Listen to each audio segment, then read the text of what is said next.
Hello everyone, welcome back to our channel. ఎండతో పని లేకుండా ఫ్యాన్ కిందే ఈజీగా ప్రిపేర్ చేసుకోగలిగే వడియాలు చాలా సింపుల్గా చేసుకోవచ్చు అండ్ చాలా రోజులు నిల్వ కూడా ఉంటాయి. 1 year వరకు మనం స్టోర్ కూడా చేసుకోవచ్చు అండ్ క్రిస్పీగా టేస్టీగా చాలా చాలా బాగుంటాయి. చూడటానికి కూడా చాలా కలర్ఫుల్గా చాలా బాగుంటాయి. ప్రాసెస్ ఏంటో ఇప్పుడు చూద్దాం. మెజర్మెంట్స్ కోసం నేను గ్లాస్ యూస్ చేస్తున్నాను. ఒక సగం గ్లాస్ వరకు సగ్గుబియ్యం తీసుకోవాలి. 1/2 glass ఆఫ్ సగ్గుబియ్యంని మిక్సర్ జార్లో వేసుకొని గ్రైండ్ చేసుకోవాలి పౌడర్ లాగా. అండ్ ఒక సగం గ్లాస్ వరకు బాంబే రవ్వ ఉంటుంది కదా, సూజీ, అది తీసుకోవాలన్నమాట. ఫస్ట్ అయితే సగ్గుబియ్యంని గ్రైండ్ చేసుకుంటే ఇలా పౌడర్ లాగా వస్తుంది. దాంట్లోనే బాంబే రవ్వ కూడా ఒక సగం గ్లాస్ వరకు వేసుకొని గ్రైండ్ చేసి పక్కన పెట్టుకోవాలి పౌడర్ లాగా. అండ్ ఒక ప్యాన్ తీసుకొని కొంచెం లోతుగా ఉండే గిన్నె తీసుకోవాలన్నమాట. అడుగు మందంగా అండ్ లోతుగా ఉండాలి. దాంట్లోకి 6 glasses ఆఫ్ మంచినీళ్ళు, మనం దేంతో అయితే సగ్గుబియ్యం అండ్ రవ్వ తీసుకున్నామో అదే గ్లాస్తో మనం 6 glasses ఆఫ్ వాటర్ తీసుకోవాలి. ఈ వాటర్ని మంచిగా బాయిల్ చేసుకోవాలి. స్టవ్ మీద పెట్టేసి మూత పెడితే మనకి ఫాస్ట్గా మరుగుతుంది అనమాట. అండ్ ఈలోపు మనం ఆల్రెడీ పౌడర్ చేసుకున్నాం కదా సగ్గుబియ్యం అండ్ రవ్వ, సో దాంట్లోనే కొంచెం వాటర్ వేసేసుకోవాలి. ఇక్కడ నేను మెజర్మెంట్స్ చెప్తున్నాను. సో మిక్సర్ జార్లో వేసుకొని ఇలా చేసుకునేటప్పుడు ఫస్ట్ ఒక గ్లాస్ ఆఫ్ వాటర్ వేసేసుకొని ఇలా చూపిస్తున్నట్టు ఒక స్పూన్తో మిక్స్ చేయండి. ఇలా మిక్స్ చేసుకోవాలి సో దట్ లమ్స్ ఏమీ ఉండవన్నమాట. అండ్ వాటర్ పోసుకున్నప్పుడు మరీ థిక్గా అయిపోతుంది అనిపిస్తే ఇంకొక 1/2 glass ఆఫ్ వాటర్ వేసుకోండి సో దట్ మనకి స్మూత్ పేస్ట్ రావడానికి ఈజీగా ఉంటుంది. సో ఫస్ట్ 1.5 glass వరకు వాటర్ వేసేసుకొని మిక్సీ పట్టించుకోవాలన్నమాట. స్మూత్ పేస్ట్, లైక్ మనకి దోశ బ్యాటర్ ఎలాగైతే స్మూత్గా ఉంటుందో సో అలా స్మూత్ పేస్ట్ వచ్చే వరకు ఇలా చూపిస్తున్నట్టు గ్రైండ్ చేసుకోవాలి. సో ఇక్కడ నాకైతే ఒక 2 glasses ఆఫ్ వాటర్ పట్టిందనమాట ఇలా స్మూత్ పేస్ట్ రావడానికి. సో దీన్ని ఒక బౌల్లోకి ట్రాన్స్ఫర్ చేసేసుకుంటున్నాను. అండ్ దీంట్లోనే ఇంకొంచెం వాటర్ మిగిలిపోయిన ఒక 2 glasses అని చెప్పా కదా, సో సెకండ్ గ్లాస్లో మిగిలిపోయిన వాటర్ని కూడా దీంట్లో వేసేసుకొని మళ్ళీ మనం ట్రాన్స్ఫర్ చేసుకున్న బౌల్లోకి వేసేసుకుంటున్నా. అండ్ ఇప్పుడు 1 full glass అంటే 3rd glass అనమాట, 3 glasses నీళ్ళు అయితే పట్టింది. అండ్ అది కూడా ఒకసారి మిక్సర్ జార్లో వేసేసుకొని ఒకసారి తిప్పేస్తే మనకి ఈజీగా దానికి ఉన్న పేస్ట్ అంతా కూడా ఈజీగా వస్తుంది. సో అది కూడా దీనిలోకి ట్రాన్స్ఫర్ చేసుకోవాలి. సో కంప్లీట్గా దీనికి మనం 3 glasses ఆఫ్ వాటర్ యూస్ చేసాము. స్టవ్ మీద వాటర్ పెట్టాము కదా 6 glasses, అండ్ అది కాకుండా ఇక్కడ వచ్చేసరికి 3 glasses.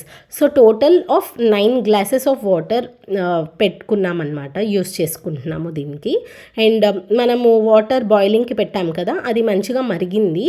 దాంట్లోకి కొంచెం సాల్ట్ వేసేసుకోవాలి. కల్లుప్పు వేసుకుంటున్నాము మేము.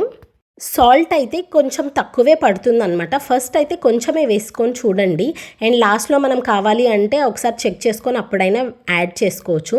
నీళ్ళు బాగా మరిగిన తరువాత మనం ముందుగా రెడీ చేసి పెట్టుకున్న బ్యాటర్ ఏదైతే ఉందో దాన్ని ఇంకొకసారి స్పూన్తో కింద నుంచి పై వరకు మంచిగా కలుపుకొని వేసుకోవాలి. అప్పుడే మనకి ఉంటలు కట్టకుండా ఉంటుంది.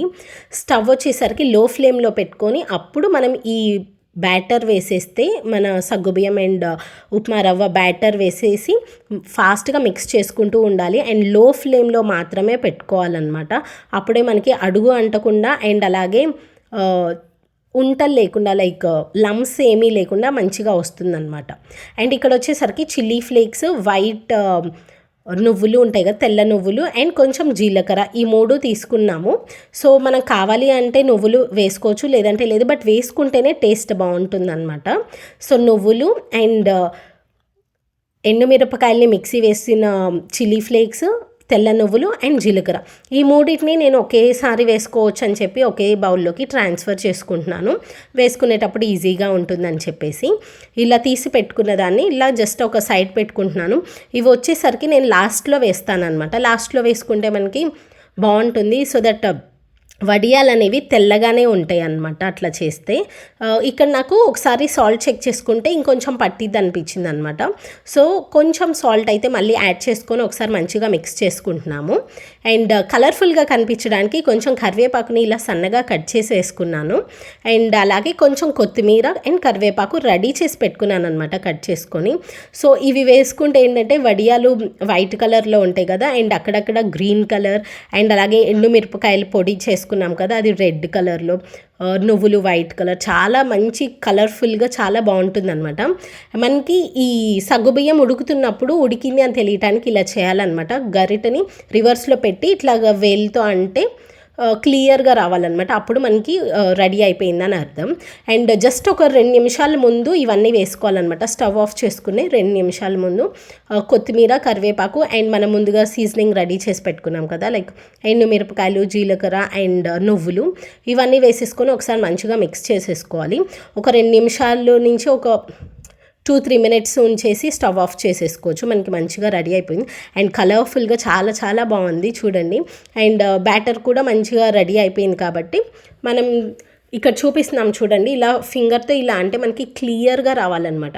సో అప్పుడు మనకి కన్సిస్టెన్సీ ప్రాపర్గా వస్తుంది అని అర్థం. ఈ ప్రాసెస్ అంతా కూడా నాకు ఒక 15 to 20 మినిట్స్ పట్టిందనమాట. వాటర్లో సగ్గుబియ్యం మిక్స్చర్ వేసిన తర్వాత ఒక 20 మినిట్స్ వరకు లో ఫ్లేమ్లో పెట్టుకొని కలుపుతూనే ఉండాలి. మనము కలపకుండా పక్కకు వెళ్ళిపోవడానికి లేదనమాట ఈ ప్రాసెస్లో. ఓ 15 to 20 మినిట్స్ అయితే అక్కడే ఉండి మంచిగా మిక్స్ చేసుకుంటూ ఉంటేనే మనకి మంచిగా వస్తాయి. కాటన్ శారీ కానివ్వండి, లేదంటే కాటన్ క్లాత్ ఏదైనా తీసుకొని ఒకసారి వాటర్లో తడుపుకొని మంచిగా పిండేసుకోవాలి. పిండుకున్న తర్వాత ఈవెన్గా ఉన్న సర్ఫేస్ మీద అంటే మంచిగా ఫ్యాన్ కింద కానివ్వండి, లేకపోతే ఎండ కింద మనము డాబా పైన అలా పెట్టుకుంటాం కదా, సో ఎక్కడైనా కానివ్వండి ఈవెన్ సర్ఫేస్ మీద పెట్టేసి మంచిగా ఇంకా దాన్ని ఇట్లా వడియాలు వేసుకున్న తర్వాత అసలు కదల్చకూడదు అనమాట, బాగా ఎండే వరకు అట్లా పెట్టేసుకొని పెట్టుకుంటే మనకి ఇట్లా ఈజీగా అర్థమైపోతుంది ఎండిని అని చెప్పడానికి. ఇట్లా ఉంటాయి అన్నమాట.